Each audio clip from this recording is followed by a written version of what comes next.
కూలీగా డ్రైవర్గా పనిచేసినటువంటి ఒక మామూలు వ్యక్తి ఇప్పుడు రాజకీయంలో ఒక ఎమ్మెల్యేగా ఆ స్థానానికి వచ్చే వరకు కుటుంబంలో ఏర్పడ్డ చదువు మధ్యనే ఆగిపోవడం వల్ల గల్ఫ్ కంట్రీస్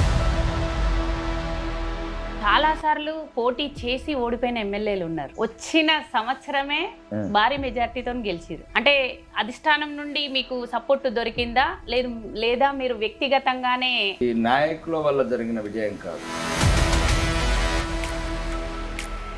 మీరు బీజేపీనే ఎందుకు ఎంచుకోవాల్సి వచ్చింది? ఇప్పుడు అన్ని కాంగ్రెస్కి వెళ్ళి పిలుపు వచ్చింది, బీఆర్ఎస్కి వెళ్ళి పిలుపు వచ్చింది, రమ్మన్నారు. మరి ఆర్మూర్ ప్రజలకు రాకేష్ రెడ్డి ఏం చేయాలనుకుంటున్నారు? ఇటువంటి నైతిక విలువలు లేని ప్రభుత్వం ఇక్కడ ఉన్నది. ఒక్కొక్కసారి అనిపిస్తుంది కత్తి పొడి చేద్దామని కాదు, అట్లుంటేనే బాగుంటేనేమో ఇట్లాంటి వాళ్ళని ఏదో ఒకటి అవుతుంది, ఏమైనా వస్తుంది వాళ్ళని చంపుతుంది.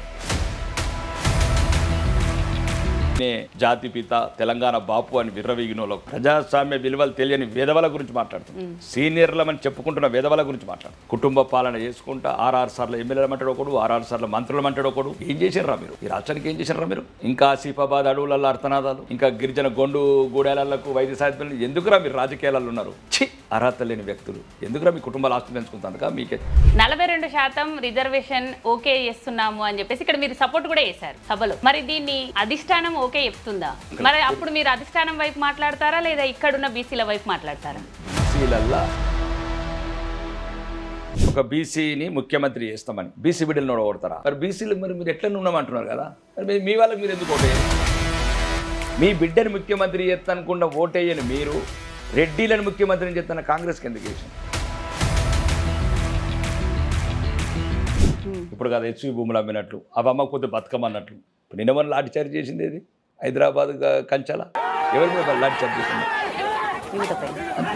యువతనే బలవుతుంది సరైన నాయకులు ఎన్నుకోకపోతే.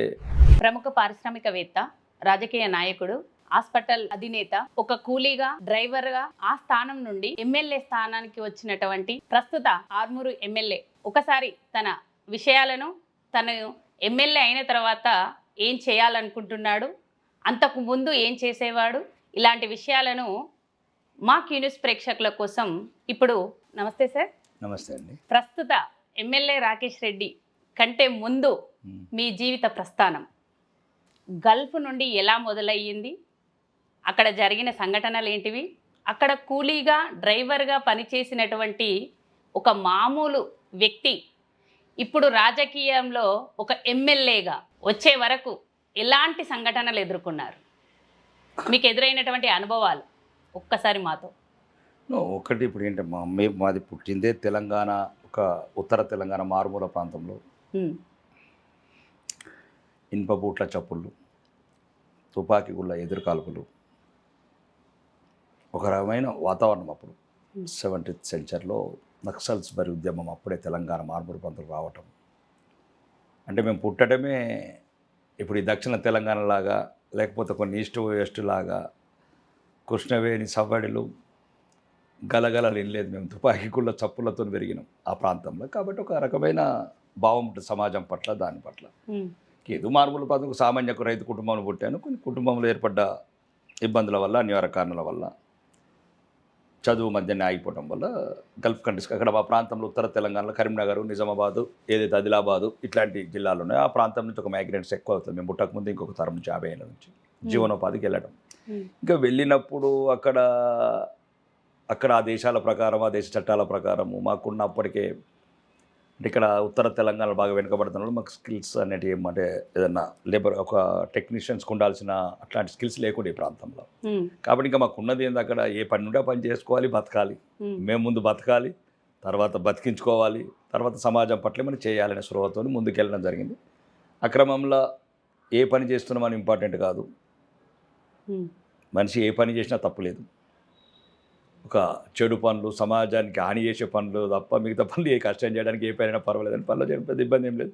తెలంగాణ అసెంబ్లీలో కూడా చెప్పాను, డ్రైవర్గా పనిచేశాను, తప్పు లేదు ఏ పని చేసినా. అంటే దానికి ఎందుకంటే ఆ స్ఫూర్తి అనేది ఒక యువతకు ఉపయోగపడుతుంది తప్ప నేను మా తాత జమీందారు దేశ్ముఖ్ అని చెప్పాను అనుకో, మా ముత్తాత అమెరికాలో మాకు తోటలు ఉండేవి చాలామంది చెప్పుకుంటారు. అంటే లేకున్నా ఉన్నాయని ఉన్నాయని చెప్పుకుంటారు. అంటే ఇప్పటి పరిస్థితి ఏదో అనుకోకుండా ఇంత ఒక 100 కోట్ల భూముల ధరలు పెరిగి అనుకోకుండా కలిసి వచ్చింది. ఒకవాడు ఏం చెప్పుకుంటా అంటే మా ముత్తాత స్పెయిన్లో ఉండేది, ఫ్రాన్స్లో మాకు ఎస్టేట్స్ ఉండేది, ఊటీలో అస్సాంలో తేయాకు తోటలు, ఇవన్నీ చెప్పిన వల్ల ఏం ఉపయోగం? ఇప్పుడు మేము చెప్పినాం అనుకో, ఒక మారుమూలు తెలంగాణ పల్లెల్లో సరిగ్గా మౌలిక వసతులు లేని ప్రాంతంలో తుపాకీ గుళ్ళ చప్పుడు, ఇనుప బూట్ల చప్పుట్ల మధ్యన పెరిగినాం. అడుగడుగున ఎన్కౌంటర్లు, అఘాయిత్యాలు, అన్యాయాలు, అసమానతలు ఆ ప్రాంతంలో ఎక్కువ ఉండేవి. కాబట్టి ఇవన్నీ మా మనసును తొలిచేసేది. కానీ మాకున్న పరిమితుల దృష్ట్యా ఏదో చిన్న వయసు కాబట్టి విదేశాలకు వెళ్ళడం. అంటే గల్ఫ్కి వెళ్ళాలి అన్న ఆలోచన ఎందుకు వచ్చింది? ఏ సంవత్సరంలో?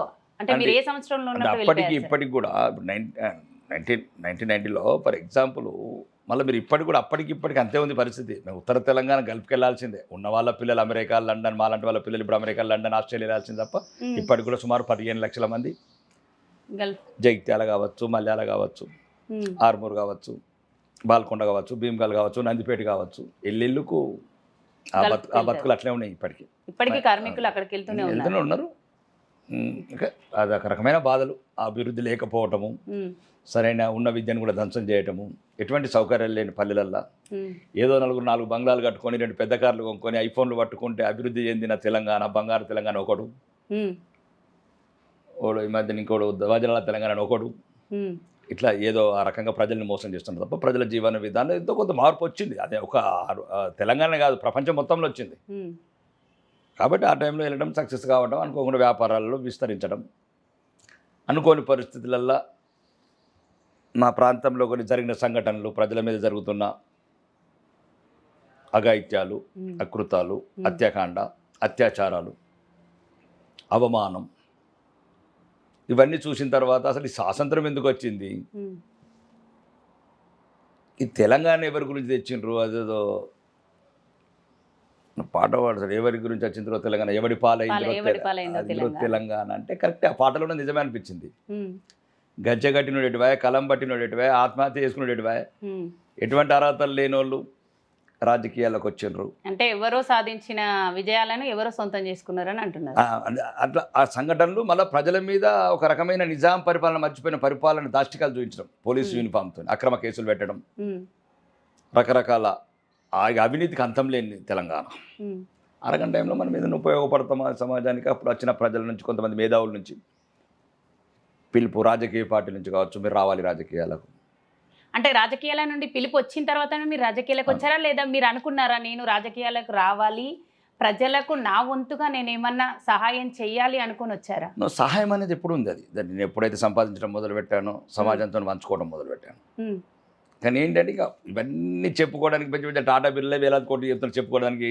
ఏదో 110 రూపాయలు హనుమాన్ గుడికి చెక్ రాసి, ఏదో ఇప్పుడు కొంతమంది ఉంటారు పండ్లు పంచి, ఇట్లా రకరకాల అట్లాంటి కాకుండా కొంతమంది అక్కడ విద్యార్థులను విదేశాలకు పంపటము, లేకపోతే చారిటీసు, మాకు తెలిసిన కొన్ని ఆర్థిక సాయము, పెళ్ళిళ్ళకి కానీ, చదువులకు కానీ, రకరకాల నాకు తెలిసిన సమాజం, నాతో కనెక్ట్ అయిన సమాజం, నాకు కావాల్సిన వాళ్ళ సమాజం, రాయలసీమ కావచ్చు, ఆంధ్ర కావచ్చు, నాకు ఎందుకంటే 3 ప్రాంతాల వ్యాపారం ఉన్నాయి కాబట్టి సమాజంతో ఎప్పుడు కనెక్ట్ అయి ఉన్నాను. కానీ రాజకీయం అనేది అనుకోకుండా రావడం జరిగింది. అంత 2023, అది కూడా 3-4 నెలల ముందు వచ్చాను రాజకీయాలకి. అంత తప్ప ఏదో ఆశించి రాలేదు. అంటే ఇప్పుడు బీఆర్ఎస్ పార్టీ ఉంది, కాంగ్రెస్ పార్టీ ఉంది, బీజేపీ ఉంది. మరి మీరు బీజేపీనే ఎందుకు ఎంచుకోవాల్సి వచ్చింది? అంటే అప్పుడు అధిష్టానం కేసీఆర్ ఉన్నాడు ముఖ్యమంత్రిగా. అవును. అపోజిషన్లో కాంగ్రెస్ పార్టీ బలంగానే ఉంది. కానీ అంటే ఈ తెలంగాణలో బీజేపీ అంతగా ప్రచారంలో లేకపోయినా మీరు బీజేపీ వైపే చూసిరు. అంటే అదే ఐడియాలజీ. అంటే మనము ఇప్పుడు అన్ని కాంగ్రెస్కి వెళ్ళి పిలుపు వచ్చింది, బీఆర్ఎస్లోకి వెళ్ళి పిలుపు వచ్చింది, రమ్మన్నారు. నా ఆలోచన అది రైట్ ఆర్ రాంగ్ అనేది అది దేవుడికి వదిలేస్తాను. ఎందుకంటే ఇప్పుడు బీఆర్ఎస్ అంటే అది ఒక దొరల పార్టీ, ఫామ్ హౌస్ పార్టీ, కుటుంబ పార్టీ. అంటే సుమారు 1200 మంది బిడ్డలు ఆత్మహత్యలు చేసుకొని, ఆత్మార్పణ చేసుకొని వచ్చుకున్న తెలంగాణలో శంకరమ్మ లాంటి వాళ్ళకి ఇంట్లో ప్రవేశం లేకపోవటం, ఒక వీరుడి తల్లి, గజ్జగట్టిన గద్దరన్నకు ఎండలు నిలబెట్టిన అహంకారం. అంటే మేము చెప్పాను కదా, 1970 మేము పుట్టాం కాబట్టి ఇవన్నీ ఆలోచనలు తడిమినాయి మమ్మల్ని. గచ్చగట్టిన గద్దరన్న ప్రగతి భవన్ బయట, గేటు బయట ఎందుకు కూర్చోవాలా? అడుగడుగును అవమానించిన కొందరిని తీసుకొచ్చి రాజభోగాలు ఎందుకు అనుభవించాలా ఆ ప్రగతి భవన్లో? అట్లాంటి పరిపాలన. వీధిలో ఉండాల్సిన గుండాలు శాసనసభ ముసుగులో చట్టసభల ముసుగులో అరాచకాలు చేయాలి. ఇవన్నీ ఒక ఆలోచన తిరిగినాయి అన్నట్టు ఆ టైంలో. రెండోది ఇంకా కాంగ్రెస్ అనేది ఈ దేశానికి పట్టుకున్న దరిద్రం. అది ఈ దేశాన్ని సర్వనాశనం చేయడానికి ఒకప్పుడున్న కాంగ్రెస్ అది విదేశీయులు పెట్టిన పార్టీ. అది ఇంకా అది విదేశీయుల చేతులు నడుస్తున్నది, ఇంకా నడుస్తుంది చేతులు. ఎందుకంటే ఇటలీ మహిళ చేతిలో ఉంది ఇప్పటికి. ఇటలీ మహిళకు పుట్టిన సంతానమే రాహుల్ గారు. అంటే మా దేశస్థుడు కాడు, మా మతస్థుడు కాడు. ఇంకా రెండోది దేశంలో ఏవైతే అన్యాయాలు అకృతాలు జరిగినాయో, అంటే ఫర్ ఎగ్జాంపుల్ దేశ విభజన కావచ్చు, ఎమర్జెన్సీ లాంటి సంఘటనలు కావచ్చు, దేశాన్ని అవినీతిమయం చేసిన కావచ్చు, ఆకాశంలో అవినీతి, భూమి మీద అవినీతి, నీరులో అవినీతి, అన్ని రకాలుగా దేశాన్ని భ్రష్టు పట్టించిన పార్టీ. నా ఐడియా అది, అదే నా ఆలోచన. అంటే చదివిన చరిత్ర దేశ విభజన ఇట్లాంటిదంటే గాంధీల గురించి బతికే పార్టీ ఒకవైపు, దొరల గురించి బతికే బానిసల పార్టీ ఒకవైపు. దీనివల్ల అప్పుడు భారతీయ జనతా పార్టీ అనేది ఎవరి గురించో పుట్టలేదు. ఈ దేశ సంస్కృతి, ఈ దేశ సాంప్రదాయం, దేశంలో ఉన్న ప్రజల భవిష్యత్తు, ఫస్ట్ భారత్ తర్వాతనే అన్యాన్ని, అంటే దేశమే ముందని చెప్పిన ఒక భావజాలం భారతీయ జనతా పార్టీ. కాబట్టి దేశమే ముందు కాబట్టి ఆ రకంగా ఆలోచనలతో కనెక్ట్ కావడం భారతీయ జనతా పార్టీ చేయడం జరిగింది. చాలాసార్లు పోటీ చేసి ఓడిపోయిన ఎమ్మెల్యేలు ఉన్నారు, కానీ మీరు మొదటిసారి బీజేపీలోకి వచ్చిన సంవత్సరమే భారీ మెజార్టీతో గెలిచిరు. అంటే అధిష్టానం నుండి మీకు సపోర్టు దొరికిందా, లేదా మీరు వ్యక్తిగతంగానే ప్రజలల్లో మమేకమై ఈ విజయాన్ని సాధించారనుకుంటున్నారా? ఇది నాయకుల వల్ల జరిగిన విజయం కాదు. ప్రజలు 100% అక్కడ ఉన్న శాసనసభ్యుడి మీద వ్యతిరేకత. ఓకే. ఆ 3 నెలల లోపల 100 సుమారు 90 గ్రామాల ప్రజలు తమ బిడ్డగా అనుకొని, సుమారు 30 సంవత్సరాలు నాకు ప్రాంతం నుంచి సరిగ్గా పరిచయాలు, ఏదో చారిటీస్ కొన్ని ఇండస్ట్రీస్ తప్ప, అక్కడ జరిగిన అఘాయిత్యాలని అన్యాయాలని ఎదుర్కొనే గొంతు నన్ను నమ్మారు వాళ్ళు.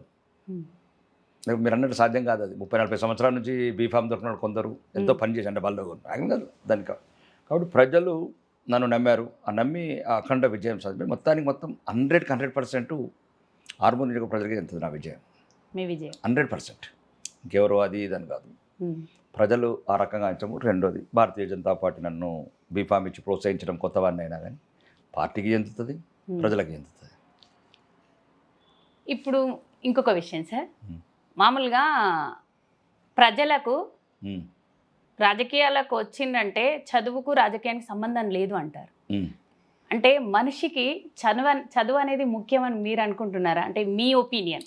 అసలు ఈ ప్రపంచంలో తక్కువ చదువుకున్న వాళ్ళు ఈ ప్రపంచాన్ని మంచిగా సంస్కరణ వైపు తీసుకెళ్లారు. ముందు నుంచి మీరు చూసుకుంటే తరతరాలుగా చరిత్రలు చదివితే చదువు ఎట్టెట్లు ఎక్కువైతేనే, అంటే ఓకే సైన్స్ వేరే కావచ్చు, టెక్నాలజీ వేరు కావచ్చు, అది విజ్ఞానం వేరు కావచ్చు, కానీ అవినీతి కూడా ఈ చదువుకున్న వాళ్ళతో ఎక్కువ జరిగింది.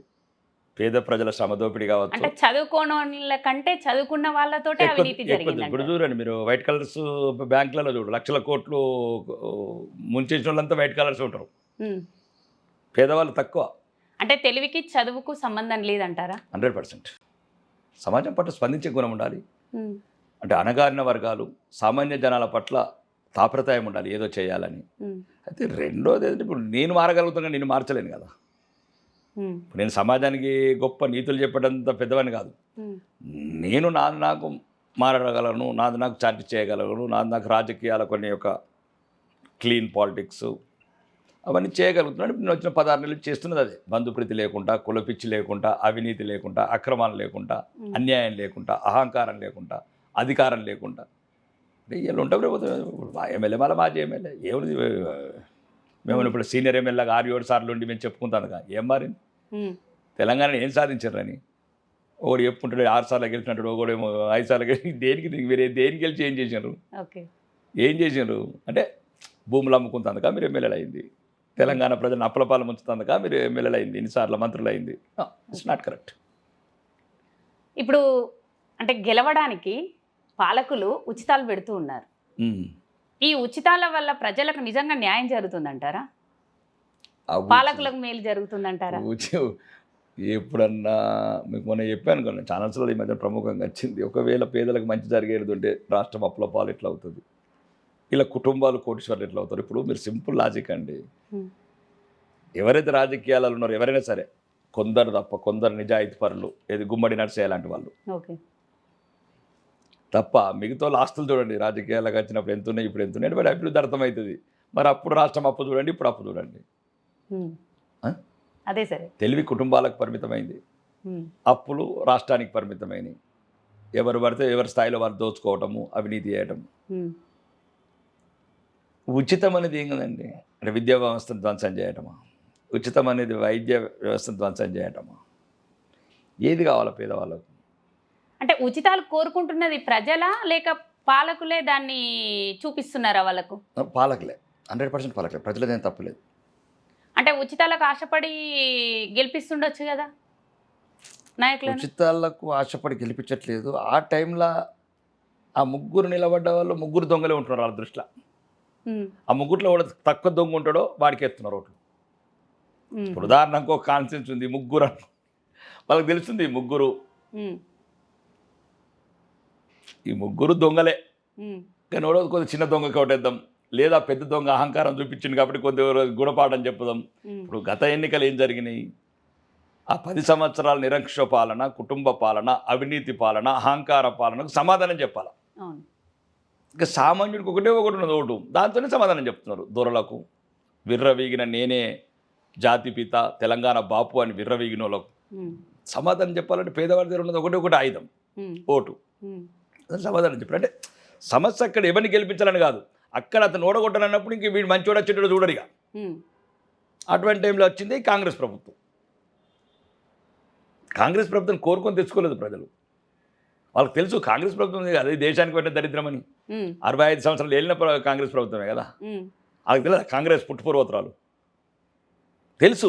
ఉమ్, కానీ అక్కడ ఉన్నది ఇన్స్టెంట్గా వాళ్ళకి కావాల్సింది రిలీఫ్. ఆ దొరను ఓడగొట్టాలి, దొర కుటుంబానికి సమాధానం చెప్పాలి. దొర కుటుంబాన్ని దొరపోరి చెప్పుకున్న ప్రజాస్వామ్య ముసుగుల ఎవరైతే రాజకీయ నాయకులు చేస్తున్న శాసనసభ్యులు కావచ్చు, మంత్రులు కావచ్చు, అవినీతి అహంకారాన్ని ఎండగట్టాలంటే వాళ్ళకి ఆల్టర్నేట్గా అది కనబడ్డది ఆ టైంలో. ఉమ్, కాబట్టి కాంగ్రెస్ మోసగారి కాంగ్రెస్ అని తెలుసు, ఇది ఎప్పటికి మోసాలు చేస్తుందని తెలుసు, ఉమ్, దీని చరిత్ర అంతా మోసాలమయమని తెలుసు. ఉమ్, కాంగ్రెస్ పార్టీ చరిత్రనే మోసాలమయం ఈ దేశంలో. కానీ ఆడ ఆల్టర్నేట్ ఏంటంటే ఇన్స్టెంట్ వాళ్ళకి కావాల్సింది ఏంటంటే వాటి మీద కోపం తీసుకోవడం. ఓకే. దానివల్ల కాంగ్రెస్ వచ్చింది తప్ప కాంగ్రెస్ని కోరుకొని వచ్చింది కాదు. మరి ఇప్పుడు బీజేపీ తరఫున మీరు ఎమ్మెల్యేగా ఎన్నికయ్యారు కదా, మరి ఆర్మూర్ ప్రజలకు ఉమ్. రాకేష్ రెడ్డి ఏం చేయాలనుకుంటున్నారు? ఒకటండి, సాధ్యమైనంత వరకు పోరాడతాం, ప్రజల గొంతుకై నిలదీస్తాం, ప్రతిపక్ష ఎమ్మెల్యే. ఉమ్, ఇటువంటి నైతిక విలువలు లేని ప్రభుత్వం ఇక్కడ ఉన్నది. అంటే ఫర్ ఎగ్జాంపుల్ ఎవరైతే ప్రస్తుతం ముఖ్యమంత్రి గారు ఉన్నారో వారు ఒకరోజు బహిరంగంగా అంటున్నారు ఓడిపోయిన వాళ్ళు ఎమ్మెల్యేలు అంటుంటే, అట్లాంటి ప్రజాస్వామ్య దేశంలో, ప్రజాస్వామ్య రాష్ట్రంలో అట్లాంటి ముఖ్యమంత్రులు ఉండడమే అవమానం. ఉమ్, అట్లాంటి మాట్లాడే ఇప్పుడు ఆయన క్యారెక్టర్ 2 సైడ్లు ఉండొచ్చు, మంచోడా చెడుడా పక్కన పెడితే నువ్వు మాట్లాడే మాటలు ఏం మాట్లాడుతున్నావు? ఎస్. ఓడిపోయి ఆయన బహిరంగంగా అంటే ఇంతవరకు ఏ ముఖ్యమంత్రి అనలేదు ఆ పదం. ఉమ్, అంటే ఎటువంటి రాజ్యాంగబద్ధము రాజ్యాంగ విలువల మీద నమ్మకం లేని వ్యక్తి ఆయన. ఉమ్, ఇంకా మాకు ఇంకొక ఇన్ఛార్జ్ మధ్య దొరల మనస్తత్వం, ఫ్యూడల్ మనస్తత్వం. ఉమ్, అంటే దక్షిణ తెలంగాణకు చెందిన ఇన్ఛార్జ్ మంత్రి ఉత్తర తెలంగాణ ప్రజలని ద్వితీయ శ్రేణి పౌరులుగా భావిస్తాడు. ఉమ్, కాబట్టి కొద్ది అన్యాయాలు జరుగుతాయి, అన్యాయాలను ప్రశ్నిస్తున్నాను. ఇప్పుడు రాజకీయ నాయకుడు నేను ఏం చేయగలుగుతాను ప్రశ్నిస్తాను. అవును. ఇదేం రాజుల కాలం కాదు, కత్తి పోటీ చేద్దామని కాదు. అవును. ఇప్పుడు అప్పుడైతే గుర్రాల మీద చంపుకునే వాళ్ళం రాజ్యాలు. ఇప్పుడు మహారాణా ప్రతాప్ కావచ్చు, శివాజీ కావచ్చు, ఒక్కొక్కసారి అనిపిస్తుంది అట్లుంటేనే బాగుంటేనేమో, ఇట్లాంటి వాళ్ళని ఏదో ఒకటి అవుతుంది, మేమన్నా చూస్తుంది వాళ్ళని చంపుతుంది. అంటే ప్రజాస్వామ్యం అవ్వడం వల్ల ఇబ్బంది అంటే ఎదురైంది. ప్రజాస్వామ్య విలువలు కాపాడలేని వేదవల గురించి మాట్లాడుతున్నాం, ఓకే. ప్రజాస్వామ్య విలువలు తెలియని వేదవల గురించి మాట్లాడుతున్నాం, ఉమ్, సీనియర్లమని చెప్పుకుంటున్న వేదవల గురించి మాట్లాడుతున్నాం. ఏం చెప్పింది బాబా సాహెబ్ అంబేద్కర్ గారు రాసిన రాజ్యాంగం? ఏం చెప్పింది ప్రస్తుతం మీకు రాజ్యాంగ విలువలు? ఇదా? ఓడిపోయినోడు మంత్రి అయితే ఓడిపోయినోడు ముఖ్యమంత్రి ఉండాలి కదా, మరి గెలిచినోడు ఎట్లా అవుతాడు ముఖ్యమంత్రి? అవును. ఓడిపోయినోడే ఎమ్మెల్యే అనే ఈ ముఖ్యమంత్రి ఉంటే మేము అంటున్నాం కదా, ఉమ్, ఓడిపోయినోడే ముఖ్యమంత్రి ఉంటే నువ్వెందుకు ఉంటావు అంటాం కదా. అవును. అంటే ఇదంతా రాజ్యాంగ వ్యవస్థలో వచ్చిన లోపం, వ్యక్తులు కాదు, అక్కడ వ్యవస్థను ప్రశ్నిస్తున్నా. ఉమ్, వ్యవస్థను ప్రశ్నించేటప్పుడు నా తెలంగాణ మీరు అసెంబ్లీలో వినొచ్చు, వినండి సార్. ప్రోటోకాల్ ఇష్యూలు కావచ్చు, పేదల పట్ల సమస్యలు కావచ్చు, స్కూల్స్ల పైన స్కూల్స్ కావచ్చు, పేదరికం పిల్లలకు కావచ్చు, లేనటువంటి గల్ఫ్ కార్మికుల పట్ల కావచ్చు, ఇవన్నీ సమస్యల మీద అవును. విద్య కావచ్చు, వైద్యం కావచ్చు, ఉపాధి కావచ్చు, డ్రగ్స్ కావచ్చు, నిరుద్యోగం కావచ్చు, పేదరికం, మరి వీటి గురించి మనం దేని గురించి మాట్లాడాలా? అవును. మా మీరు బుజ్జుడు అనగానే ఒకటి గుర్తుకొచ్చింది సార్. ఇప్పుడు ప్రజలకు ఈ ఉచితాలు అందివ్వకుండా ఉమ్. సాధ్యమైనంత వరకు విద్య వైద్యం అనేది ఉచితంగా ఇస్తే ప్రతి ఒక్కరూ బాగుపడేటువంటి రోజులు వస్తాయి కదా, మరి అదెందుకు ఆలోచించలేకపోతున్నారు పాలకులు? నాయకులకు కావాల్సింది అదే కదా, పేదలకు విద్య రావద్దు, పేదలు ఆరోగ్యంగా ఉండొద్దు, పేదలు ఆర్థికంగా బాగుపడద్దనే రాజకీయ నాయకుల కుట్ర. అదే కదా మొన్న అసెంబ్లీలో మాట్లాడింది. ఫస్ట్ పేదవాడికి ఉన్న విద్య కూడా లాక్కుంటున్నాం, అన్నీ లాక్కున్నాము. వాడి భూమి లాక్కున్నాము, వాడి బువ్వ లాక్కున్నాము, వాడి ఆత్మగౌరవం లాక్కున్నాము, వాడి ఆస్తి లాక్కున్నాము, వాడి ఆనందం లాక్కున్నాము, ప్రతీది లాక్కున్నాము, వాడి ఆత్మగౌరవం లాక్కున్నాము, వాడి ఆత్మాభిమానం లాక్కున్నాము. చివరికి విద్య కూడా లాక్కుంటాం అధ్యక్ష అని అడిగింది, ఉన్న ఒక్క ఆయుధాన్ని. అందుకోసం చెప్పాను, నిండు అసెంబ్లీలో చెప్పాను, వాడికి విద్య రావాల్సిందే, వాడు ప్రశ్నిస్తాడు. విద్య వస్తే మనం రావాలా లేదా ఈ చట్టసభలో? అబద్ధాలు చెప్పి అడ్డమైన వాగ్దానాలు చేసి కుటుంబ పాలన చేసుకుంటా 6 సార్లు ఎమ్మెల్యేలు అంటాడు ఒకడు, 6 సార్లు మంత్రులు అంటాడు ఒకడు. ఏం చేశారా మీరు? ఈ రాష్ట్రానికి ఏం చేశారా మీరు? ఇంకా ఆసిఫాబాద్ అడవులలో అర్థనాదాలు, ఇంకా గిరిజన గొండు గూడెలకు వైద్య సాధ్యం, ఎందుకురా మీరు రాజకీయాలలో ఉన్నారు? ఛీ, అర్హత లేని వ్యక్తులు ఎందుకురా మీ కుటుంబాల ఆస్తులు పెంచుకుంటానుక? మీకే నేను అనేది ఒకటి, నేను అన్నాను అదే, వాడికి చదువు రావాలి, చదువు వస్తేనే మాకు ఓటు వేయాలా లేదా నిర్ణయిస్తాడు వాడు. మాలాంటి వాళ్ళకి ఓటు వేయాలా లేదా, మేము చట్టసభలు ఉండాలి లేదా, చట్టసభల నుండి మా ఆ పాలసీ, ఎగ్జిమ్ పాలసీ, ఇండస్ట్రియల్ పాలసీలన్నీ హైదరాబాద్ చుట్టూ, కోకాపేట చుట్టూ విల్లాలు, నియో పోలీసు విల్లాలు, 100 కోట్ల అవినీతి. ఎవరికి చెందిందిరా ఈ భూమి? పేద ప్రజలు, తెలంగాణ ప్రజల భూములు ఇవన్నీ అడ్డంగా అమ్ముకుంటా 100 కోట్ల అవినీతి చేసుకుంటా. ఇదే అందుకోసమే ఇది వాంటెల్లి ధ్వంసం చేసిన వ్యవస్థ ఇది. ఈ దుర్మార్గులు ధ్వంసం చేసిన వ్యవస్థ. చదువును కావచ్చు, వైద్యాన్ని కావచ్చు, విద్యని కావచ్చు, అన్ని రకాలుగా ఉపాధి కావచ్చు. ఎందుకు రాదు ఇండస్ట్రీ? ఇప్పుడు మా దగ్గర ఉత్తర తెలంగాణలో ఒక ఎస్సీజెడ్ ఉంది, లక్కంపల్లి ఎస్సీజెడ్. 11 ఏళ్ళ నుంచి ఒక ఇండస్ట్రీ రాదు. మరి హైదరాబాద్ చుట్టూ చెప్తున్నారు కదా ప్రస్తుతం ముఖ్యమంత్రి, రాష్ట్ర ప్రభుత్వం 2 లక్షల కోట్లు తెచ్చినాం దావోస్ నుంచని. ఎవరికి పెడతావు? ఎవరికి ఇస్తారు ఈ 2 లక్షల కోట్లు? ఎక్కడ పెడతారు ఇండస్ట్రీలో? మారుమూల తెలంగాణ పల్లెలల్లా, రూరల్ తెలంగాణ, అది ఆదిలాబాద్ కావచ్చు, ఖమ్మం కావచ్చు, వరంగల్ కావచ్చు, మహబూబ్ నగర్ కావచ్చు, నల్గొండ కావచ్చు. ఇది కాదా రాజకీయ నాయకులకు ఉండాల్సింది? అంటే వాళ్ళ ఆస్తులు పెంచుకోవడం కోసమే రాజకీయాలకు వస్తారు, వాళ్ళ ఆస్తులు కాపాడుకోవడం కోసమే వస్తారు అంటారా? అందరు అనలేదు నేను. ఇప్పుడు నేనేమంటున్నాను, నీ ఆస్తులు పెంచుకుంటావా, నువ్వు వ్యాపారాలు చేసుకుంటావా, that is a different issue. నీ ఆస్తులు పెరిగినట్టు, నీ వ్యాపారాలు పెరిగినట్టు ప్రజల జీవన ప్రమాణాలు ఎందుకు పెరుగుతాడు? విశ్వవిద్యాలయాలు కావచ్చు, కాలేజీలలో మౌలిక వసతులు ఎందుకు పెరుగుతలేవు? హాస్పిటళ్ళలో మందుగోళీలు ఎందుకు ఉంటలేవు? సరైన సమయంలో ఉద్యోగాలు చిన్న అండి, ఇక అవుట్ సోర్సింగ్ అని ఉంటారు పాపం, 6,000 10,000 వాళ్ళ జీతాలు లేకపోతున్నారు సన్నాసులు. ఇలా పరిపాలన అండి. వీళ్ళు అదృష్టవంతులండి. ఈ తరంలో పుట్టడం అదృష్టం ఈ కొడుకులు. ఈ తరంలో పుట్టడం అదృష్టం ఈ కొడుకులు రాజకీయ నాయకులు. మామూలు దుర్మార్గులు కాదు వీళ్ళు.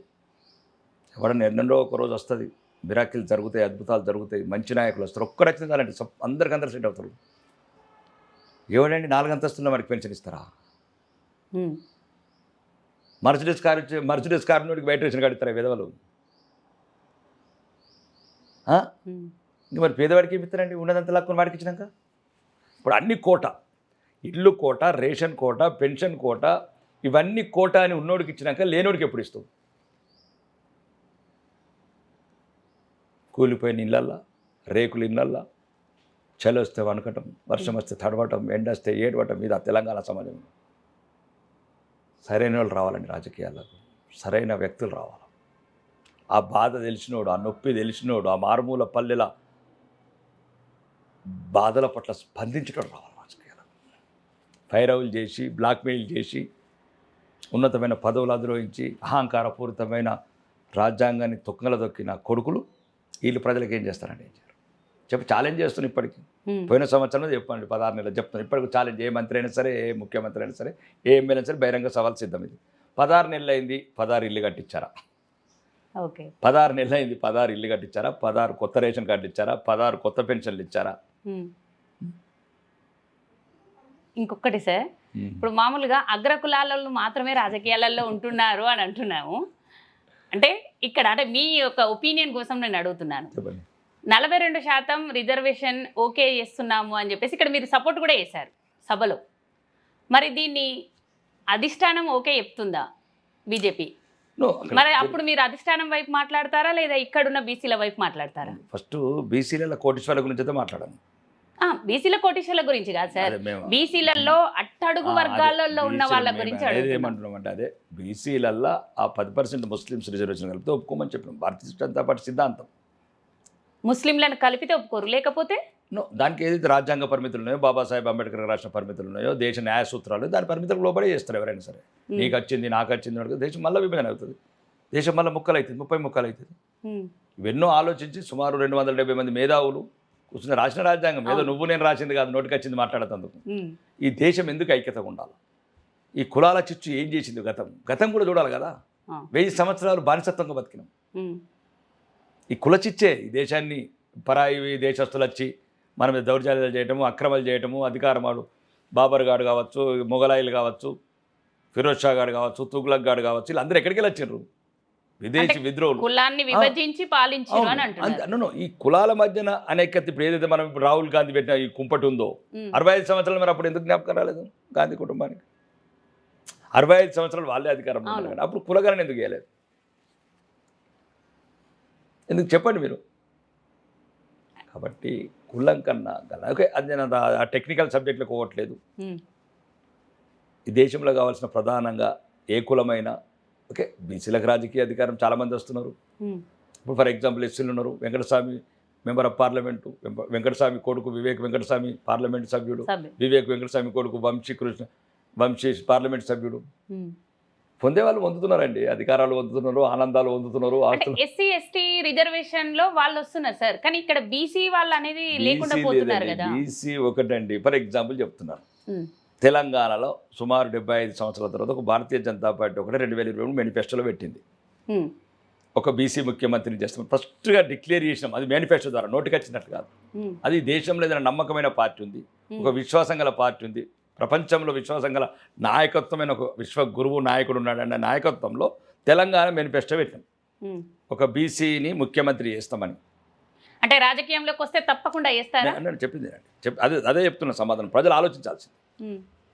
బీసీని ముఖ్యమంత్రి చేస్తే బీసీ బిడ్డలను ఓడగొడతారా? బండి సంజయ్ని ఓడగొడతారు, ఈటల రాజేందర్ని ఓడగొడతారు. ఇలే కదా ఒకవేళ మా పార్టీ అధికారంలోకి వచ్చిందంటే బీసీ ఫర్ ఎగ్జాంపుల్ అనుకుందాం, మా పార్టీలో ఉన్న బీసీ ముఖ్య నాయకులు ధర్మపురి అరవింద్ గారు కావచ్చు, బండి సంజయ్ గారు కావచ్చు, ఈటల రాజేందర్ కావచ్చు, వాళ్ళే కదా బీసీ. ఇప్పుడు మేము భారతీయ జనతా పార్టీ బీసీని ముఖ్యమంత్రి చేస్తాను మేనిఫెస్టోలో పెట్టింది. ఇప్పుడు మా దగ్గర ఉన్న బీసీ ప్రముఖ నాయకులు ఎవరు? వీళ్ళు బండి సంజయ్ గారు, అరవింద్ గారు, ఈటల రాజేందర్ గారు, లక్ష్మణ్ గారు ఫర్ ఎగ్జాంపుల్. అంటే వీళ్ళు ఓడగొడతారు మీరు? మరి బీసీలకు మరి మీరు ఎట్లా ఉన్నామంటున్నారు కదా, మరి మీ వాళ్ళకి మీరు ఎందుకు ఓటేయరు? మీ బిడ్డని ముఖ్యమంత్రి చేస్తానుకున్న ఓటేయని మీరు రెడ్డిలను ముఖ్యమంత్రిని చెప్తున్న కాంగ్రెస్కి ఎందుకు వేసారు? అంటే ఇక్కడ ప్రజలే ఆలోచించాలంటున్నా. ప్రజల్ని చుల్లకనగానో ప్రజల్ని అవమానకరంగా మాట్లాడదలుచుకోలేదు. మీరు చెప్పండి, దీనికి ఒక బీసీ బిడ్డలు ఎవ్వరైనా సరే తెలంగాణలో ఛాలెంజ్ చేస్తున్నాం. మేము భారతీయ జనతా పార్టీ మేనిఫెస్టో క్లియర్గా పెట్టాం బీసీని ముఖ్యమంత్రి చేస్తామని. బీసీని ముఖ్యమంత్రి చేస్తే ధర్మపురి అరవింద్ని ఎట్లా ఓడతారు కోరుట్ల? బీసీని ముఖ్యమంత్రిని చేస్తామంటే మన బండి సంజయ్ని ఎట్లా ఓడతారు కరీంనగర్లో? బీసీని ముఖ్యమంత్రి చేస్తామంటే ఈటల రాజేంద్ర 2 చోట్ల ఎందుకు కూడా ఓడతారు మీరు? అద్దా మీ బీసీ బిడ్డలు ముఖ్యమంత్రులు కావద్దా? ఓహో, రేవంత్ రెడ్డి రాజులు ముఖ్యమంత్రి అయితే కాంగ్రెస్ కోటేస్తారు. శ్రీనివాసరెడ్డి, కోమటిరెడ్డి, వెంకటరెడ్డిలు కావాలా మీకు? అందరు రెడ్డిలే కావాలా? ఉత్తమ్ కుమార్ రెడ్డి కావాలా? పొంగులేటి శ్రీనివాసరెడ్డి కావాలా? ఇది ప్రజల మనోగతం అండి. నేను చెప్పదలుచుకున్న బహిరంగంగా చెప్తున్నా. అదే సార్, నీకు ముఖ్యం ఇప్పుడు గౌరవనీయ ప్రధానమంత్రి 3వసారి బీసీ బిడ్డ ప్రధానమంత్రి. అక్కడ 27 మంది మంత్రులు. అక్కడ ఎంతమంది ఉన్నారండి మంత్రులు చెప్పండి? ఇదా కాంగ్రెస్ ద్వంద్వ వైఖరి? దమ్ముంటే చెప్తున్నాం, రేపు 6 ఖాళీలు ఉన్నాయి కదా, 6 బీసీలకు ఇవ్వండి.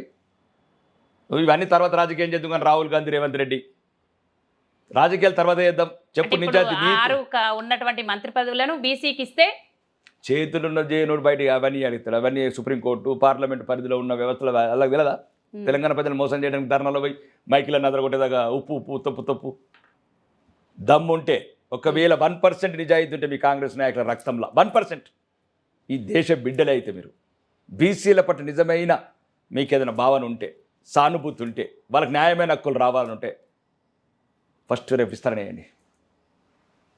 రేపు విస్తరణ చేయండి. ఇక మిగతా తర్వాత రేపు చేయండి 6 బీసీ బిడ్డల్ని.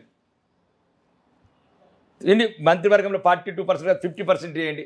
మేము ముఖ్యమంత్రి చేస్తామంటున్నాం, ప్రధానమంత్రి చేసినాం.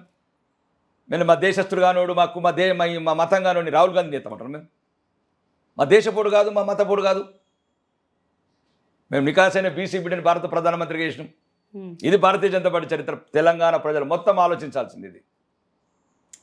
కాబట్టి అది ఒక హిందూ ద్రోహ పార్టీ, దేశద్రోహ పార్టీ, దేశంలో కులాల చిచ్చు పెట్టి మళ్ళీ బానిసత్వంలో నెట్టాలనుకున్న పార్టీ.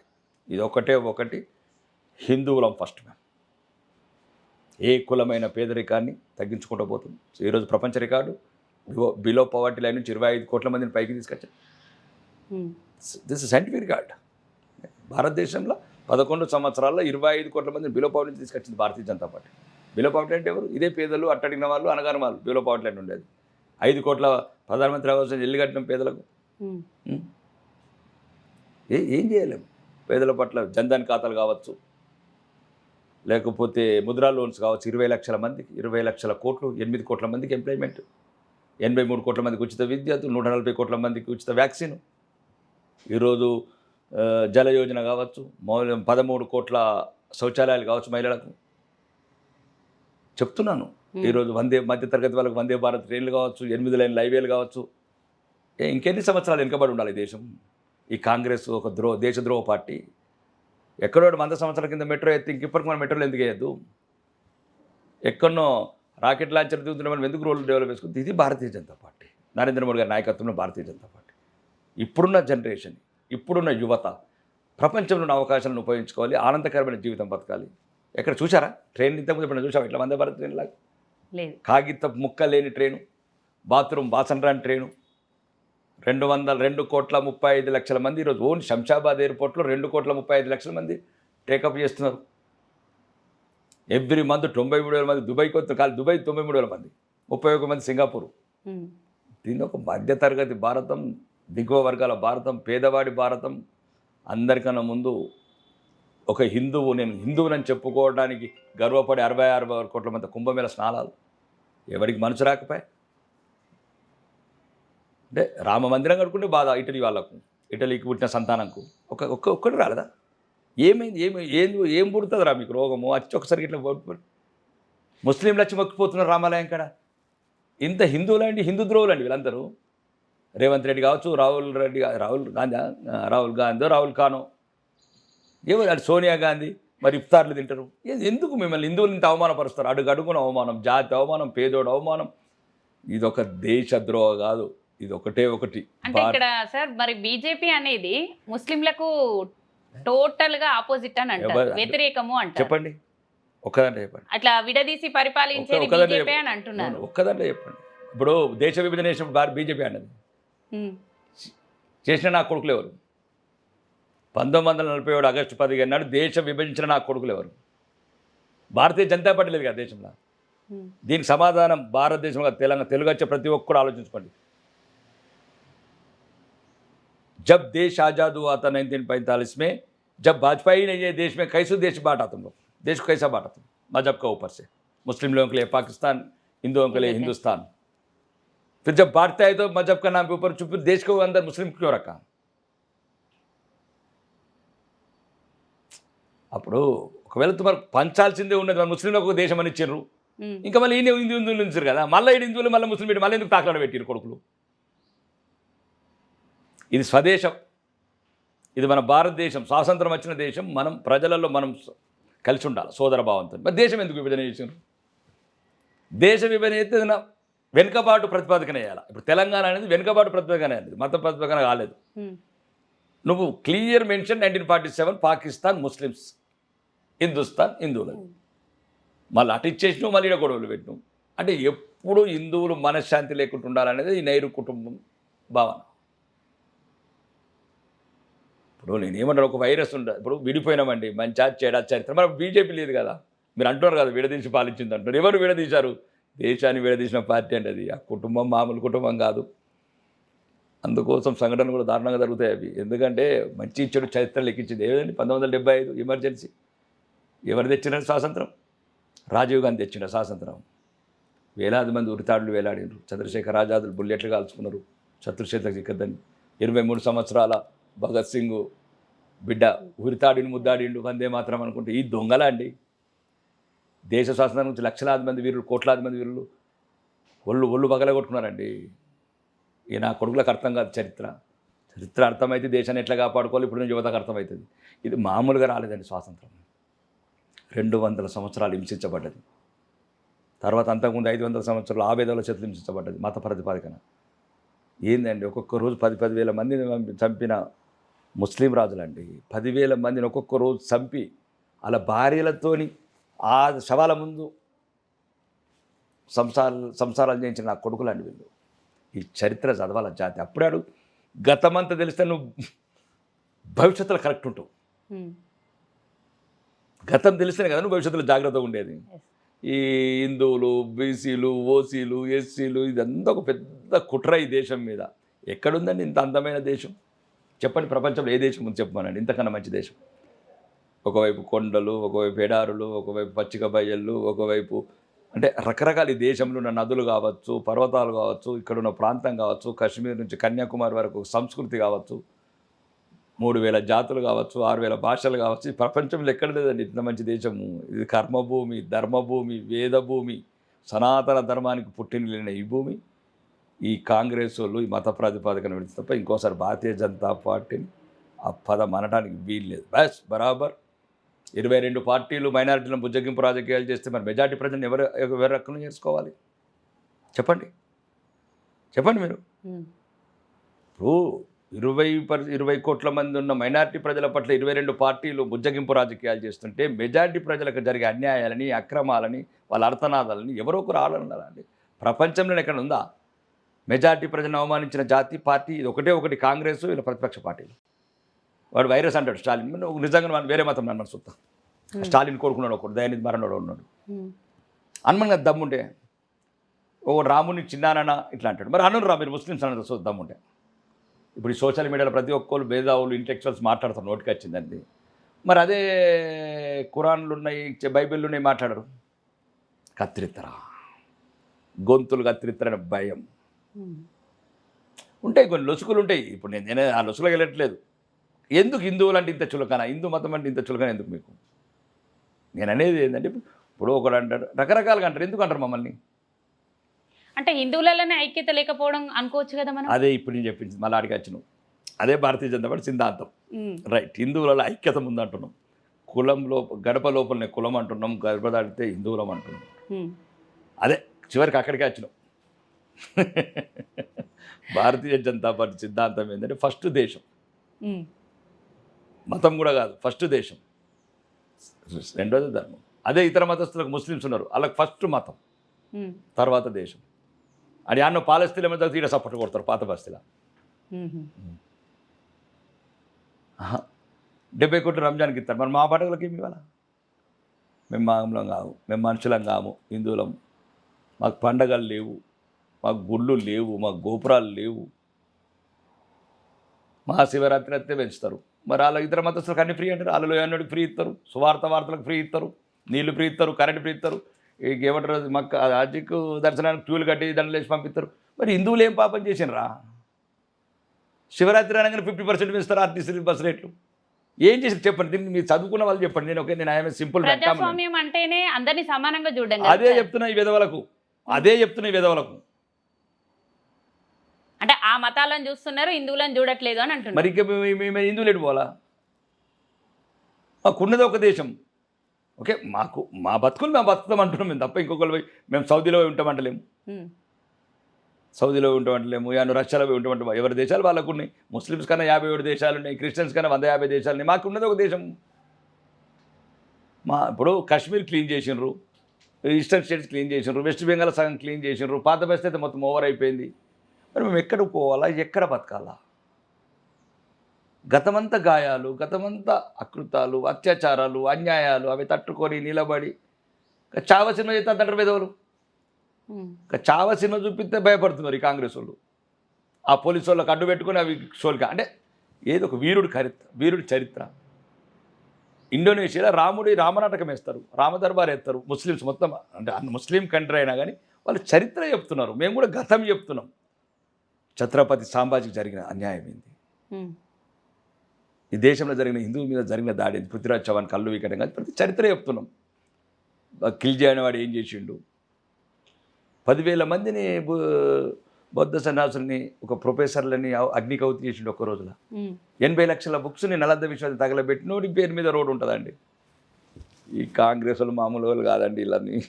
ఇలా అది వెంటాడి ఇప్పుడు 3 రాష్ట్రాలకు వచ్చింది. 3 రాష్ట్రాలు క్లీన్ చేసినామనుకో, క్లీన్. కాంగ్రెస్ విముక్త భారతే ఈ భారతదేశానికి ప్రశాంతత. భారతదేశం అందరం ఉండాల్సిందేనండి, ముస్లిమ్స్, క్రిస్టియన్స్, హిందువులు, ఇక్కడ పుట్టినోళ్ళు, ఈ నేల మీద పుట్టినోళ్ళు, ఈ నేల గాలి పీల్చిన వాళ్ళు, అందరికి సమాన హక్కులు ఉంటాయి. ఇది రాసి పెట్టుకోండి. సబ్కా సాత్, సబ్కా విశ్వాస్, సబ్కా వికాస్. యువతకి ఏం చెప్పాలనుకుంటున్నారు మీరు? ఈ యువత రాజకీయాల్లోకి రావాలి, మార్పులు జరగాలి, ప్రజలందరికీ న్యాయం చేయాలంటే యువత ముందుకు రావాలంటారా? యువత చేతిలోనే ఉంది భవిష్యత్తు. ఈ విధవల చేతులు అయితే లేదు. ఈ కుటుంబ రాజకీయాలు కావచ్చు, లేకపోతే ఇంకా రకరకాల కులపిచ్చి రాజకీయాలు కావచ్చు, అవినీతి రాజకీయాలు కావచ్చు, వీళ్ళు నమ్ముకుంటే దేశాన్ని అమ్మెత్తారు, పోతారు, అందరూ పోతారు బయటికి. మళ్ళీ యువత ఆ బ్రిటిష్ వాడు వచ్చినట్టు బానిసత్వంలో ఉంటారు. ఇప్పుడు కాదు హెచ్వి భూములు అమ్మినట్లు, అవి అమ్మకపోతే బతుకమన్నట్లు. ఇప్పుడు ఆ యువత పాల మీద ఇస్తున్నాం కదా. ఇప్పుడు నిన్న మనం లాఠీ చార్జ్ చేసింది ఏది, హైదరాబాద్ కంచాల, ఎవరి మీద లాఠీ చార్జ్ చేసినాం మేము? యువత పైన. అంతే, యువతనే బలవుతుంది సరైన నాయకులు ఎన్నుకోకపోతే. కాబట్టి యువత ఒకసారి ఆలోచించండి.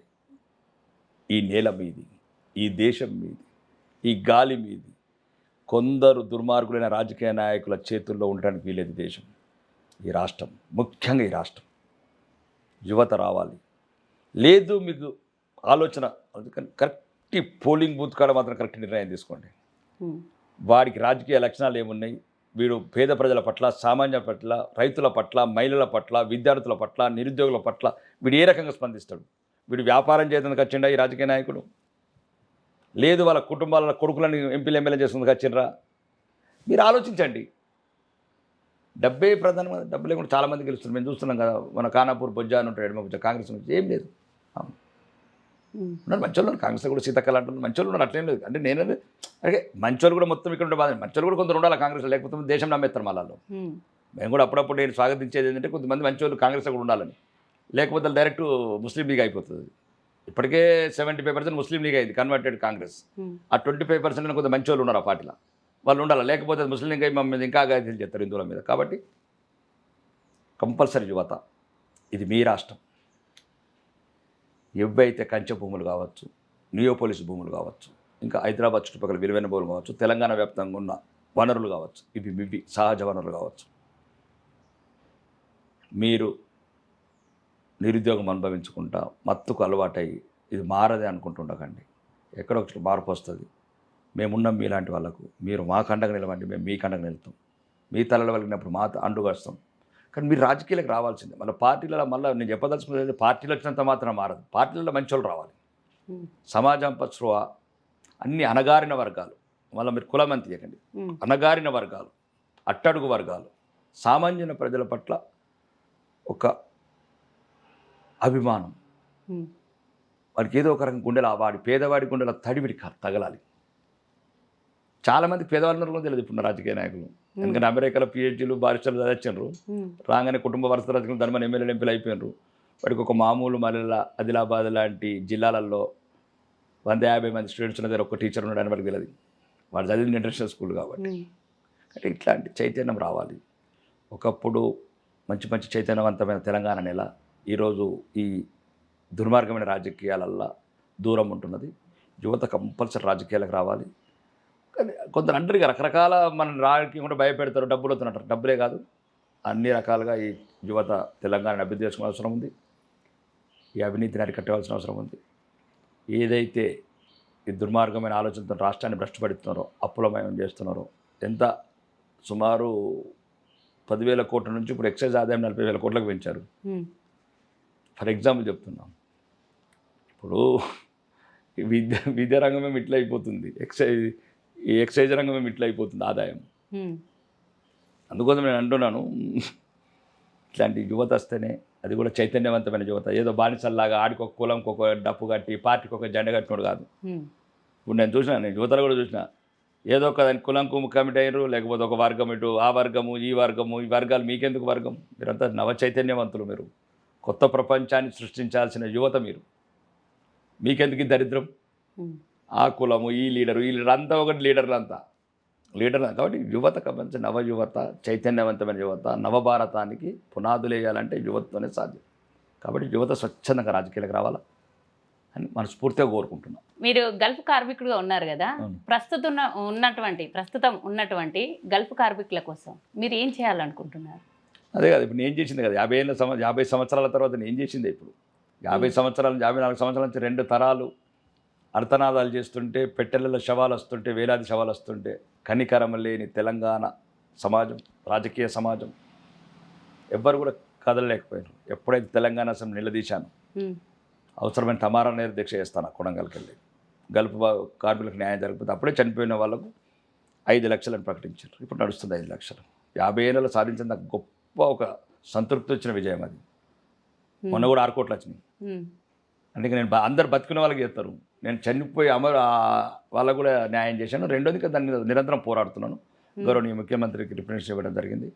అంటే అక్కడ గల్ఫ్ కార్మికులు ఎదుర్కొంటున్న సమస్యలు, ఖత్తర్ కావచ్చు, దుబాయ్ కావచ్చు, అక్కడ తెలంగాణ భవన్ కట్టాలి, కొద్దిగా డాక్టర్స్ని అపాయింట్ చేయాలి, కొద్దిగా పిఆర్ఓని అపాయింట్ చేయాలి, కొద్దిగా ఇమిగ్రెంట్స్ ప్రాబ్లమ్స్ ఉన్నాయి, మరి రకరకాల ఒక ప్రజెంటేషన్ ఇవ్వడం జరిగింది.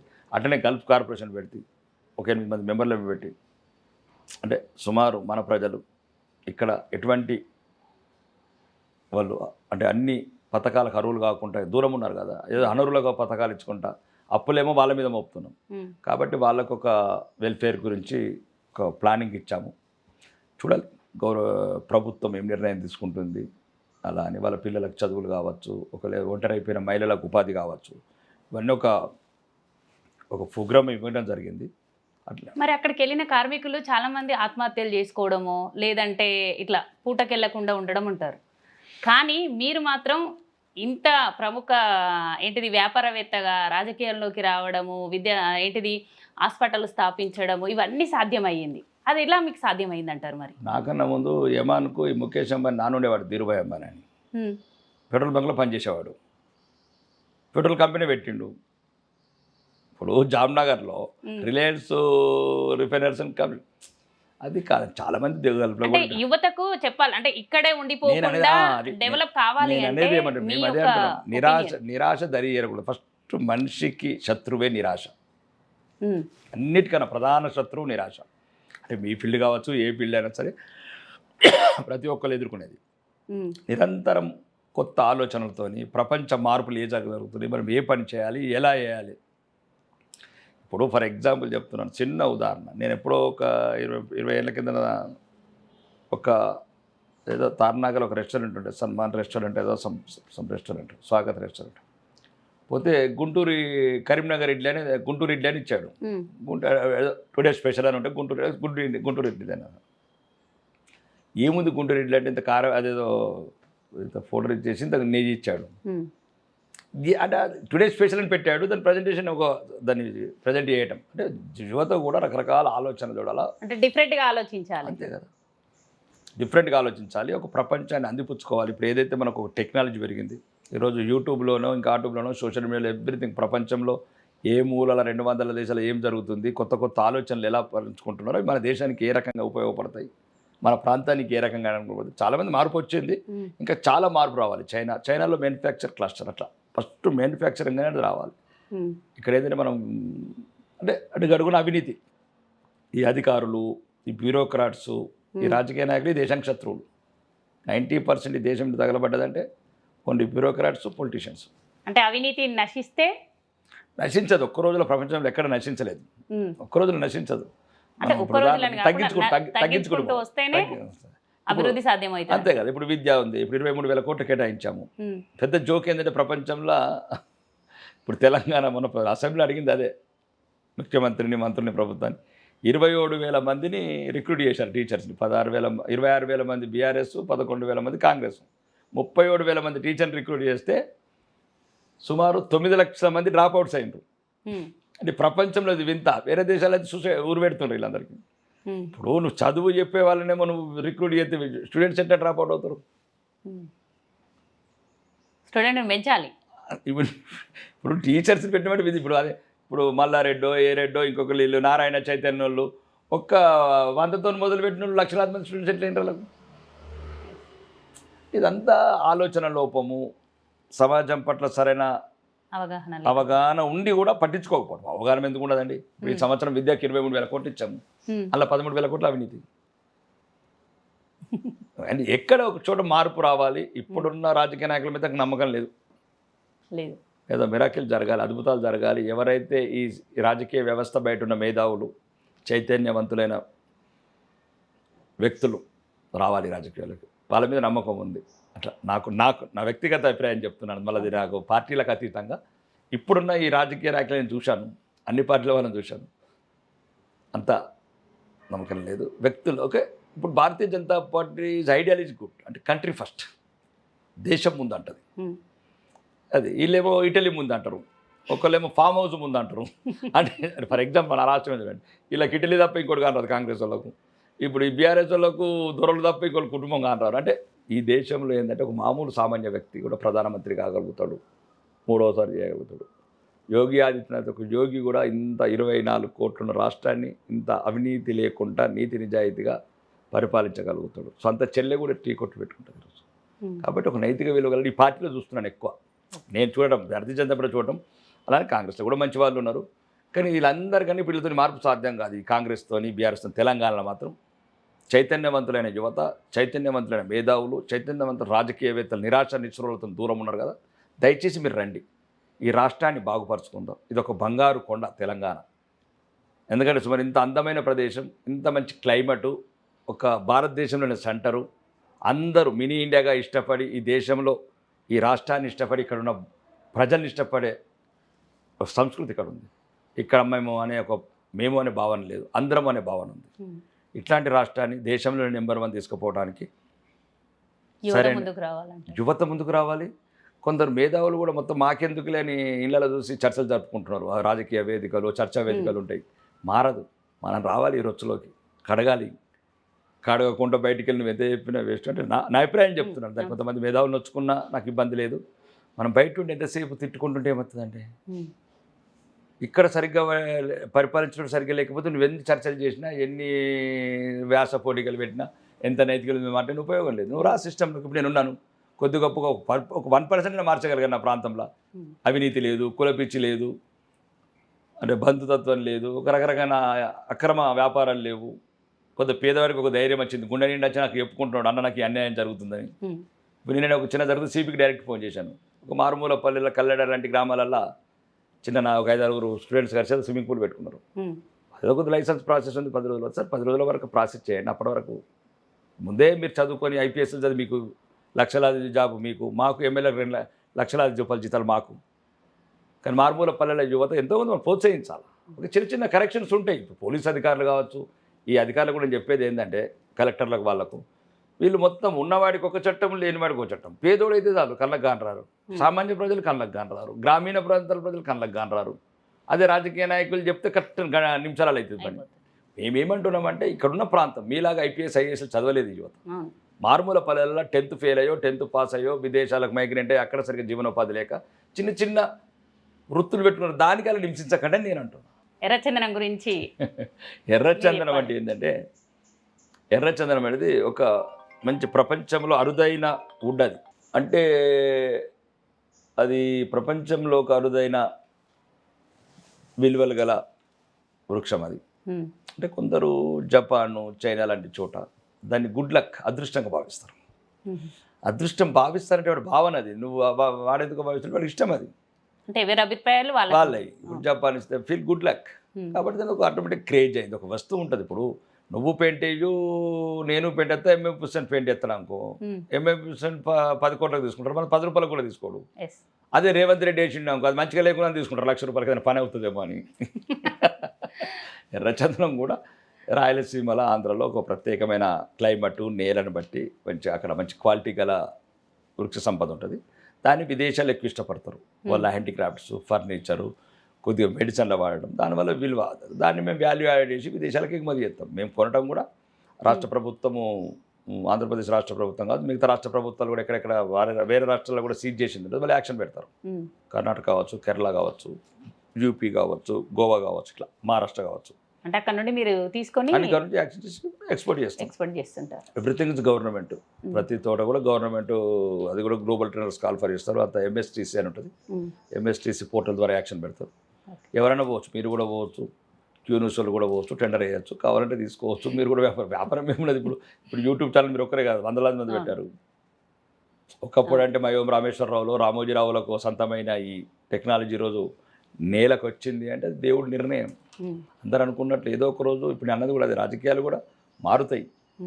దుర్గంధభరితమైన ఈ అవినీతిపరమైన ఇదంతా ఏదో ఒక, నాకు మంచి సంపూర్ణ నమ్మకం ఉంది, ఏదో ఒక అద్భుతం జరుగుతుందని. అట్లా ఇవి కూడా ఎర్రచందనం కూడా అట్లాంటి ఒక అరుదైన వృక్షం. దానివల్ల కొద్దిగా ఒక ప్లాన్ చేస్తున్నాం, ఇంకా వాల్యూ యాడెడ్ ఇండస్ట్రీ ఇక్కడ తెలంగాణలో ప్లాన్ చేస్తున్నాం. దానివల్ల కొన్ని వేలాది మందికి ఉద్యోగాలు వస్తాయి. వేలాది మందికి ఉద్యోగాలు, యువతకు ఉద్యోగాలు వచ్చే అవకాశం ఉందంటారు. ప్రయత్నం చేస్తున్నాం. ప్రయత్నం ఒకటి ఇప్పుడు ప్రయత్నం చేస్తూనే ఉండాలి నిరంతరం. కొన్నిసార్లు 10 మంది అనుకుంటే 2 దొరుకుతాయి, ఒకసారి 1000 అనుకుంటే 2000 మంది దొరుకుతాయి. ఇప్పుడు ఫ్లిప్కార్ట్ ఉంది, సక్సెస్ అవుతా అనుకున్నారా? అమెజాన్ పెట్టినప్పుడు ఇంత కోట్లాది పోతాం అనుకున్నాడా? అనుకోలే కదా. ఇప్పుడు ఏదో మధ్యన బ్లింక్ అని వచ్చింది, ఇన్స్టామార్ట్ అని వచ్చింది, ఇట్లా కొట్టగానే ఉప్పు తీసుకొస్తున్నాడు, ఇట్లా కొట్టగానే పప్పు తీసుకొస్తున్నాడు అనుకున్నాం. ఇదంతా మార్పు. పిల్లలు మాకు ఉన్న ప్రొడక్ట్ లోపల కూడా సుమారు నాకున్న అవగాహన ప్రకారం ఇండస్ట్రీస్ స్టార్ట్ అయ్యింది, ఇండస్ట్రీస్ కంప్లీట్ అయింది కన్స్ట్రక్షన్. దాంట్లో స్టార్ట్ చేసి ఒక సుమారు ఒక 5000 మందికి అట్లా అనుకుంటున్నాము. 500 మందికి ఇచ్చిన చాలు కదా, ఒక 5000 మంది 10,000 మంది అవుతారచ్చు. ఏదో నాకున్న తెలివిని సమాజంతో పంచుకోవాలి, అది ఎక్కడ లేదు ప్రపంచంలో.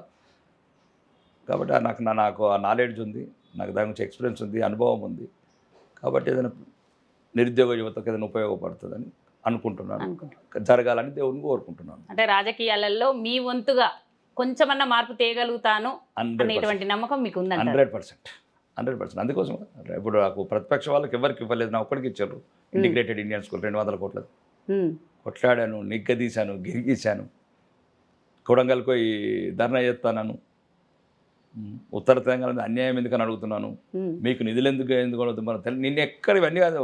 అందుకోసం సన్నాసులు ఏదో పిచ్చి పిచ్చి అనుకుంటారు. తెలంగాణ అసెంబ్లీకి గీరుతున్నా, అవసరమైతే గీత గీస్తా. అడిగాను కదా ముఖ్యమంత్రి గారు, 1000 కోట్లు ఎందుకు, మాకు 1 కోటి ఎందుకని. తెలంగాణ ప్రజలు ఏం అన్యాయం చేశారు? ఆసిఫాబాదు, వరంగల్ వాళ్ళు, నర్సంపేట వాళ్ళు, వాళ్ళకు కూడా 1000 కోట్లు ఇవ్వమంటున్నాను. మా పేర్ల మీద అప్పు చేసి నువ్వు ఎందుకు ఉండవుతావు? కొడంగల్, మదిర, కొల్లాపూర్ ఎవరిచ్చారు మీకు అధికారం? నేను అడుగుతున్నది అది.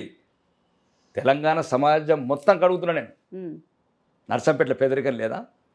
ములుగుల పేదరికం లేదా? ఏటూరు నగరంలో పేదరికం లేదా? ఆదిలాబాద్ చోడల పేదరికం లేదా? వారికి 10 కోట్లు ఇచ్చి నువ్వు 1000 కోట్లు ఉండవుతారా? అప్పు మా మీద మోపుతారా? అభివృద్ధి మీరు తీసుకెళ్తారా? మరి ఎట్లా? ప్రశ్నించకపోతే ఎట్లా? అందరు చేష్టలు ఉడికిపోతే ఎట్లా? రేపు భవిష్యత్తులో 20-30 ఏళ్ళ తర్వాత భవిష్యత్తు సమాజం మమ్మల్ని అడుగుతుంది, ఏం చేసినరా మీరు అంటది. కొడంగల్లోడు దోసుకుపోతుంటే, కొల్లాపూరోడు దోసుకుపోతుంటే, మదిరోడు దోసుకుపోతుంటే ఏం చేసినారు మీరు శాసనసభలోనే అంటారు. నా వంతుగా నేను ప్రశ్నిస్తున్నా తెలంగాణలో. అది సాధ్యమా? అసాధ్యమే? నా ప్రజల పట్ల, తెలంగాణ 33 జిల్లాల ప్రజల పట్ల స్పందిస్తున్నాను. ఇప్పటి కూడా బహిరంగ చర్చకు సవాల్. రేపు 1004 కోట్లు కొండ వెళ్ళారు కొడంగల్కు. తెలంగాణ మొత్తం 5 కోట్ల కన్నా ఎక్కియలేదు, 10 కోట్ల కన్నా ఎక్క ప్రతి నియోజకవర్గంకు. ఎవరిచ్చారు? ఇస్తే అందరికీ మంచికి 1000 కోట్లు. మాకు రోడ్లు కావాలా, మాకు డ్రైనేజీలు కావాలా, మాకు స్ట్రీట్ లైట్లు కావాలా, మాకు శ్మశానాలు కావాలా, మాకు అంగన్వాడీ బిల్డింగ్లు కావాలా, మాకు శ్రీశక్తి మహిళా భవనాలు కావాలా. లేరా మా ప్రజలకు? అద్దా? వాళ్ళకి తాగునీరు వద్దా? సాగునీరు వద్దా? వాళ్ళకి విద్య వద్దా? వైద్యం వద్దా? ఫర్నిచర్ వద్దా? లైట్లు వద్దా? టేబుల్ వద్దా? టీచర్ వద్దా? ఇదే అడుగుతున్నా నేను. పార్కులు వద్దా? నీ ఒక్కడికి ఎందుకు 1000 కోట్లు? మదిరకి ఎందుకు? కొల్లాపూర్కి ఎందుకు మీరు దోసుకపోతారు? మొత్తం ఎంటైర్ 33 జిల్లాల తెలంగాణ నియోజకవర్గాలకి మీరు ఎంత తీసుకెళ్తారు? ప్రతి అప్పు చదువు తింటే అందరూ తీసుకురా. ఇప్పుడు నువ్వు అప్పెట్లనే తీసుకొచ్చిన కదా 1,58,000 కోట్లు, ఇంకా 1,00,000 కోట్లు తీసుకురా, మంచిగా 1000 కోట్లు ఇవ్వు. నువ్వు ఒక్కడే ఎందుకు 1000 కోట్లు కొండవుతావు? మా డబ్బు నువ్వు ఒక్కడే కొల్లాపూర్ ఎందుకు కొండవుతావురా? ఎందుకు మదిర ఉప ముఖ్యమంత్రి ఎందుకు? దళితులు లేరా? మదిరలు ఉన్నారా దళితులు? తెలంగాణ వ్యాప్తంగా దళితులు లేరా? ఇదే అడుగుతున్నా. ఇదే ప్రశ్నించే వాళ్ళు వస్తే సెట్ రైట్ అవుతుంది రాజకీయం. తప్ప అప్పు అందరి మీద తెచ్చినావు కదా, అభివృద్ధి నీకెందుకు? కాంగ్రెస్ వాళ్ళు అంటే భయపడుతున్నారు, ఏదో మంత్రి పదవులు రావో లేకపోతే ఫైర్ అవీలు కావో. నాకేం భయం? నేను నికాసైన తెలంగాణ ప్రజల పట్ల, అన్ని వర్గాల పట్ల కొట్లాడుతున్నా. కాబట్టి భయం అనేదే లేదు. రాజకీయ నాయకులు కూడా మారాలి. ఒక పక్కనే పక్షపాతం చేసుకుంటూ పోతే ప్రత్యేక రాష్ట్ర ఉద్యమాలు మళ్ళీ మొలకెత్తుతాయి ఈ రాష్ట్రంలో, రాజకీయ నిరుద్యోగులు తయారవుతారు. కాబట్టి గౌరవనీయ ముఖ్యమంత్రి గారికి మరియు సీనియర్ మంత్రులకు కూడా చెప్తున్నా, మీ దక్షిణ తెలంగాణ మనస్తత్వాన్ని వదిలి మొత్తం 33 జిల్లాల తెలంగాణ మీ తెలంగాణ అనుకోండి, అభివృద్ధి పదం ఏదైనా ఉంటే ఒక 5-10% మీ ప్రాంతానికి కొద్దిగా డెవలప్ చేసుకుని తప్పేం లేదు. అది ఇప్పుడు మాకు 10 కోట్లు ఇస్తే మీరు 15 కోట్లు తీసుకోండి, కానీ మీరు 1000 కోట్లు కొనవడం ఏంది? ఇది మంచిది కాదని చెప్తున్నా. అర్థమైన వాడికి అర్థమవుతుంది, అర్థం కాకపోతే తలకాయ వ్యర్థమవుతుంది. తప్ప కాదా ఇది? చెప్పారు ఓటింగ్ పెట్టమనండి 33 జిల్లాల ప్రజలు. కొడంగల్కు 1004 కోట్లు తీసుకెళ్లారు, నర్సంపేటకు 10 కోట్లు ఇచ్చారు. ఇది న్యాయమని అడుగుమానండి, మొత్తం పోలింగ్ పెట్టమనండి. 119 నియోజకవర్గాల్లో పోలింగ్ బూతులు పెడదాం. ఇప్పుడు చేసిన ప్రభుత్వం, ఇప్పుడు చేసిన గౌరవనీయ ముఖ్యమంత్రి చేస్తున్న పనులు ఇవి కరెక్టా? తన రాష్ట్ర బహిరంగంగా చెప్తున్నాడు 10 ఏళ్ళు దోసుకొచ్చుకుందాం కొడంగల్ కానీ. మనకు ఆ సమయం వచ్చింది దోసుకొని దొంగలు మాట్లాడే వాళ్ళు మాటలు, ఇంతకుముందు చంబలో దొంగలు దొరికింది కదా బస్సు దోపిడి తీసుకొని పోదాం ఎంతైతే అంత అని. అది కాదు మాటలు. ప్రజాస్వామ్య స్ఫూర్తి, ప్రజాస్వామ్యవాదులు, ప్రజాస్వామ్యంలో ఉన్నతమైన పదవులు ఉంచిన వాడు, నువ్వు అందరినీ సమానంగా చూడాలి ముఖ్యమంత్రి అనేవాడు. కాదు నీ ప్రాంతం కొడంగల్ అనుకుంటున్నావు, ఒక 10 కోట్లు ఎక్కకుండవు, అంతేనా కాదా? అడ్డంగా దోచుకోపోతుంది. ఇప్పటివరకు 2400 కోట్లు తెలంగాణ 33 జిల్లాలకు ఎంత ఇచ్చారు, కొడంగల్కి అంత ఇచ్చారు. 33 జిల్లాల ప్రజలు ఏదైతే అన్నం తింటారో ఒక్కళ్ళు ఈ రకంగా బహిరంగంగా దోచుకుపోతున్నాడు. ఈయన తిట్టిండు. ఇంతకుముందు గజ్వేల్ అన్నాడు, సిరిసిల్ల అన్నాడు, సిద్దిపేట అని తిట్టినోడు. అంతకుముందేమో వీళ్ళు టీఆర్ఎస్ వాళ్ళు ఏమో కిరణ్ కుమార్ని తిట్టారు, మొత్తం దోచుకుపోతున్నాడు అక్కడ పీలేరని. అంతకుముందేమో కిరణ్ కుమార్ కాంగ్రెస్ నుండి నారా చంద్రబాబు నాయుడు తిట్టారు, మొత్తము అదేదో కుప్పం అని. రాజశేఖర రెడ్డి ఏమో రాజశేఖర రంగం ఇడుపులపాయ. ఇట్లాంటి నాయకులకు కొద్దిగా నైతిక ప్రవర్తన రావాలి. ఒక ఉన్నతమైన పదవుల్లో ఉన్నప్పుడు ప్రజలందరినీ సమానంగా చూడాలి. మీకు ఒక్కడే చెప్తున్నానమ్మా, ఇది బాగా దారుణాలు జరుగుతున్నాయి ఇప్పుడు రాష్ట్ర ప్రభుత్వంలో. ఎందుకంటే వీళ్ళు కాంగ్రెస్ వాళ్ళు కూడా అడగలేకపోతున్నారు, బీఆర్ఎస్ వాళ్ళకైతే మోహం చెల్లట్లేదు. ఎందుకంటే వాళ్ళు ఇంతకుముందు తప్పులు చేశారు కాబట్టి. వేరే నేనేమంటున్నాను, మనకు అందరి ప్రజల పట్ల ఒకటే అంటున్నాను, మీరు 1000 కోట్లు కొండపోతే ప్రతి నియోజకవర్గం 1000 కోట్లు ఇవ్వండి. మీరెట్లయితే రోడ్లు వేసుకుంటున్నారో, మీరెట్లయితే చెరువులు తవ్వించుకుంటున్నారో, మీరెట్లయితే విద్యాలు మంచిగా చేసుకుంటారో, మేము కూడా మా ప్రాంతాల్లో చేసుకుంటాం. మా ప్రజల మీద అప్పు చేసి నువ్వు ఎట్లా కొండవుతావు అని నేను అంటున్నా. మా అప్పు అది, మా డబ్బు. తెలంగాణ 33 జిల్లాల ప్రజల డబ్బు, అది కొండపోతారు ఎందుకు? మదిరా, కొడంగల్, కోల్హాపూర్. ఇది నా ప్రశ్న. దమ్ము ఉంటే ఒక్కరన్నారండి ఈ చర్చకు, ఎంతమందితోనూ చర్చిస్తాను నేను. ఇది అన్యాయము. భవిష్యత్ తరాలు మిమ్మల్ని క్షమించాయి. ఇప్పటికైనా ఇంటర్వ్యూ చూసినోడు ఎవడని ఉంటే చక్కగా మీ ప్రభుత్వానికి చెప్పండి, మీ ప్రభుత్వ అధినేతకి చెప్పండి, చీఫ్ సెక్రటరీ కూడా చెప్తుంది. ఇప్పటి వరకు కూడా ఇన్ఫర్మేషన్ యాక్ట్ ప్రకారం ఇవ్వట్లేదు ఆమె. ఏమేమి ఇచ్చినావు, ఎవరెవరికి ఏమి ఇచ్చినట్టు చెప్పట్లేదా చీఫ్ సెక్రటరీ. కాబట్టి ఇది అన్యాయం జరుగుతుంది రాష్ట్రంలో. ఇది మళ్ళీ ప్రత్యేక రాష్ట్ర పోకడలకు పోవద్దు, ప్రత్యేక రాష్ట్ర ఉద్యమాలు రావద్దంటే ఇప్పటికన్నా మీరు కనువిప్పు కలిగి తెలంగాణ రాష్ట్ర వ్యాప్తంగా 119 నియోజకవర్గాలకు సమానంగా నిధులు కేటాయించండి. కాదు అంటే కొద్దిగా మీరు మంత్రులు ఉన్నదానికి కొద్దిగా గొప్ప ఎక్కువ తీసుకుంటారు, అభ్యంతరం లేదు, 5-10%. తప్ప తెలంగాణ సమాజాన్ని, పేద ఆదిలాబాద్ని, ఆసిఫాబాదులు, కరీంనగర్లని వాళ్ళందరినీ ముంచి వాళ్ళ పేర్ల మీద అప్పులు చేసి దక్షిణ తెలంగాణ దోసుకుపోతామంటే ఒప్పుకునే సమస్య. ఓకే సార్, మీ అమూల్యమైనటువంటి సమయాన్ని కేటాయించి మీ విషయాలను మా కీ న్యూస్ ప్రేక్షకుల కోసం మాతో పంచుకున్నందుకు ధన్యవాదాలు. ధన్యవాదాలు.